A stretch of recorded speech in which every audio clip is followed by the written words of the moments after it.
Hello guys, welcome to the learning circuit. आज का जो हमारा टॉपिक होने वाला है वो हम स्टार्ट करेंगे। आज हमारा फर्स्ट टॉपिक जिसका नाम है MPH002। ठीक है, हम स्टार्ट करने वाले हैं MP02 में। हम ब्लॉक 1 स्टार्ट करेंगे। ब्लॉक 1 का जो आज का हमारा टॉपिक होने वाला है वो होगा हमारा एलिमेंट्री प्रिंसिपल्स ऑफ मैकेनिक्स। ठीक है, इसके हम मेजर इंपॉर्टेंट टॉपिक डिस्कस करेंगे जो भी हमारी इग्नू की स्टडी मटेरियल में दिया हुआ है। उसके अलावा हम कुछ नहीं करेंगे। ठीक, अच्छा, इंपॉर्टेंट टॉपिक्स मैंने डिस्कस करने हैं। इसके बाद मैं आपको अपने जो आगे आने वाले लेक्चर्स हैं उसमें मैं SAQ सारे सॉल्व करवाऊँगी, सारे TAQ सॉल्व कराऊँगी। अगर आपने इतना कर लिया तो आपके मतलब अच्छे खासे मार्क्स इसमें से आ सकते हैं। ठीक है, इतना भी कर लोगे तो खैर बहुत हो जाएगा। तो चलो, हम सबसे पहले छोटी छोटी वीडियोज़ होंगी, ठीक है, मैक्स टू मैक्स 10 मिनट की। तो सबसे पहले हम स्टार्ट करते हैं अपना आज का फर्स्ट टॉपिक। वो है, सबसे पहले हमको पता होना चाहिए ना कि क्लासिकल मैकेनिक्स है क्या।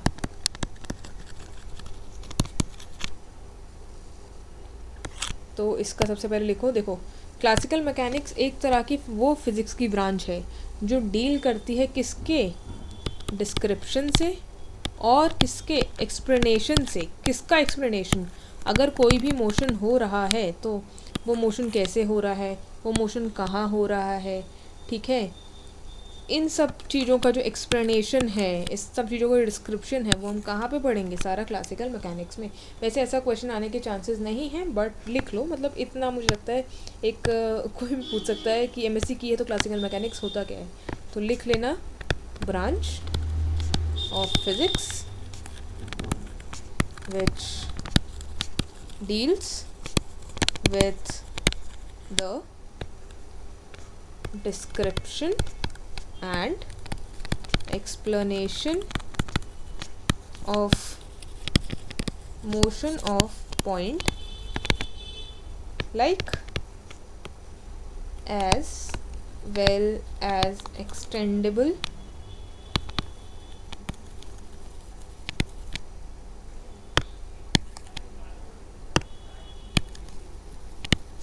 object, deformable as well as rigid body। Basically इसका मतलब क्या है कि कोई भी छोटा से छोटा पार्टिकल, एक छोटे से आपकी धूल का, मतलब बेसिकली धूल का पार्टिकल, या फिर पूरी की पूरी बड़ी बड़ी हमारी मिल्की वे गैलेक्सी, इन सब में जो भी मोशन हो रहा है उसका डिस्क्रिप्शन अगर चाहिए, उसका एक्सप्लेनेशन अगर चाहिए, तो वो किसके पास जाना पड़ेगा? उसके लिए आपको क्लासिकल मैकेनिक्स में आना पड़ेगा। होप कर रही हूँ, मतलब मुझे आशा है कि आपको ये चीज़ समझ आएगी। ठीक, बहुत सिंपल सा था। अब हम इसके फर्स्ट टॉपिक पे आते हैं जो कि है हमारा मैकेनिक्स ऑफ अ पार्टिकल। ठीक, चलो, मैकेनिक्स ऑफ अ पार्टिकल के लिए सबसे पहले हमने क्या लिया? देखो, ये हमने अपना प्लेन कंसिडर कर लिया। ये हमारी होगी एक्स एक्सिस, ये हमारी होगी वाई एक्सिस। ठीक है, अब हमने एक पार्टिकल लेते हैं जो पार्टिकल ऐसे ऐसे करके जा रहा है। ठीक है, ये इनिशियल पॉइंट जहाँ पे वो गया उसको मैंने पॉइंट P मान लिया, जहाँ तक वो गया उसको मैंने पॉइंट Q मान लिया। ठीक है, मान लो जब वो पॉइंट P पे था तो टाइम था आपका T। अब यहाँ तक आने में कुछ तो टाइम लगा होगा, तो हम मान लेते हैं कि T में थोड़ा सा ज़्यादा टाइम, डेल्टा T टाइम और लग गया वो Q तक आने में। ठीक है, अब ये जो बीच का पार्टिकल, ये जो बीच का उसने एरिया तय किया है, ये क्या होगा? ये होगी उसकी डिस्प्लेसमेंट। तो हमने क्या लिखा इसको? डेल्टा R हमारी डिस्प्लेसमेंट होगी।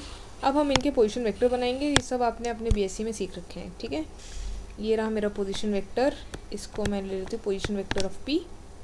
ये रहा मेरा दूसरा पोजीशन वेक्टर, इसको मैं ले लेती हूँ पोजीशन वेक्टर ऑफ, चलो Q ले लेते हैं। समझ आ गया? वापस से मैं एक बार समझा दूँ। यहाँ पे RP क्या है? RP है पोजीशन वेक्टर किसका? At point P। आप पूछोगे मैम RQ क्या है, तो बताओ, position vector at point Q। Delta R क्या है? डेल्टा R होगी मेरी डिस्प्लेसमेंट। ठीक है, अब इसके बाद हमारी बुक में हमको basically velocity of particle define करने को बोला है, तो हम कर लेते हैं जी।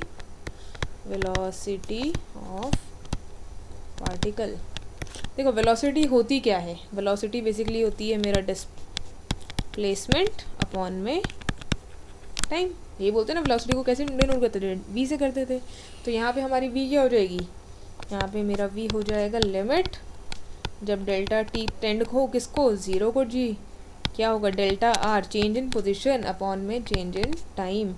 इसको और में कैसे लिख सकती हूँ, इसको मैं लिख सकती हूँ D R by D T. ठीक है, यहाँ पर v क्या है, v है मेरा rate of change of displacement. देखो अगर ये चीज़ नहीं समझ आई कि डिस्प्लेसमेंट कैसे आया या dr कैसे आया, तो इसके लिए आपको मतलब बेसिकली 11-12 के कंसेप्ट हिले हुए हैं। ठीक है, अगर मैं छोटा सा बताऊँ, देखो आप यहाँ थे, आप यहाँ से जाके यहाँ गए, डिस्प्लेसमेंट होता क्या है, देखो डिस्प्लेसमेंट होता है पॉइंट ए से लेकर पॉइंट बी का शॉर्टेस्ट पॉसिबल डिस्टेंस। तो मान लो आपने ए से बी आप ऐसे गए, एक बच्चा ऐसे गया, ठीक है, एक बच्चा ऐसे गया, ठीक। तो इसमें ये जो आपको रेड कलर की लाइन दिख रही है और जो ये पर्पल कलर की लाइन दिख रही है, इसको क्या बोलेंगे हम, इसको बोलेंगे डिस्टेंस। ठीक है, डिस्प्लेसमेंट क्या होगा, डिस्प्लेसमेंट होगा पॉइंट ए से लेकर सीधी एक स्ट्रेट लाइन ड्रॉ कर दो, जो शॉर्टेस्ट पॉसिबल डिस्टेंस हो, उसको हम क्या बोलते हैं, उसको हम डिस्प्लेसमेंट बोलेंगे। ठीक है, समझ आ गया। तो डिस्प्लेसमेंट क्या है, अब इसमें rate of change of displacement D R आया ना, तो पहले यहाँ पे फिर यहाँ पे इन दोनों का क्या डिफरेंस है, इसी को हम जब हम टाइम के रिस्पेक्ट में मेजर करते हैं तो हम उसको वेलोसिटी बोल देते हैं। समझ आ गया। अच्छा, एक इसमें एक क्वेश्चन पूछ लेता है, तो डायरेक्शन क्या होगी वेलोसिटी की, डायरेक्शन होगी वेलोसिटी की, याद रखना, along the tangent of the path. मान लो मेरा पार्टिकल ऐसे गया, ठीक है, तो इस पॉइंट पे अगर मैं इसको निकालूं तो ये इस डायरेक्शन में चल रहा था, तो इसका टेंजेंट हो जाएगा।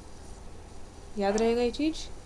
चलो अब हम नेक्स्ट टॉपिक पे आते हैं। जो आगे हमको इसमें टॉपिक दिया गया है वो है अपना लीनियर मोमेंटम का। बिल्कुल ठंड रखना, धीरे आगे पीछे हो सकता है कि आगे पीछे चीज़ों को समझाऊं, बट समझा सब कुछ दूंगी।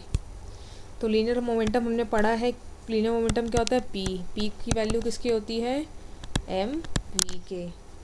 ठीक है, अब हम इसको इस टॉपिक में बेसिकली हमको क्या करना है, हमको निकालनी है equation of motion for a particle निकालना है। ठीक है, equation of motion for the particle क्या होगा, अब बताओ फोर्स क्या होता है, फोर्स होता है change of rate of momentum D P by D T. ठीक, अच्छा कहीं कहीं आपने इसको ऐसे डिनोट किया देखा होगा, F equals to P dot. अब जब मैं स्टार्ट कर रही थी तो मेरे को बड़ा ही क्वेश्चन हुआ ये डॉट क्या चीज़ है। तो जहाँ जहाँ डॉट का मतलब, जहाँ पे अगर मान लो ए डॉट लिख दिया तो कुछ नहीं है इसका मतलब, इसका मतलब है डी ए को डिफ्रेंशिएट किया गया है विथ रिस्पेक्ट टू टी या विथ किसी रिस्पेक्ट में। ठीक है, तो ये वाला और ये वाला, ये दोनों क्या है, सेम है। ठीक है, अब अच्छा इसको अगर मुझे ये, अच्छा ये है क्या, ये है मेरा न्यूटन्स का सेकंड लॉ। अच्छा एक बात बताओ, अगर मुझे वेलोसिटी को लिखना हो, बेसिकली इक्वेशन ऑफ मोशन लिखना हो, इक्वेशन ऑफ मोशन लिखना हो इन टर्म्स ऑफ डिस्प्लेसमेंट, तो हम कैसे लिखेंगे, v का मतलब क्या है, ये then D R by D T. अगर मुझे एक्सेलरेशन का हो तो एक्सेलरेशन क्या होता है, D V by D T. V क्या है, वी क्या लेंगे, वी को, वी होता है मेरा D R by D T. तो क्या हो जाएगा ये D two R by D T square. फिर इसको और कैसे लिखेंगे, R double dot, double dot का मतलब क्या हो गया, इसका मतलब है इसका सेकंड डिफरेंशिएशन।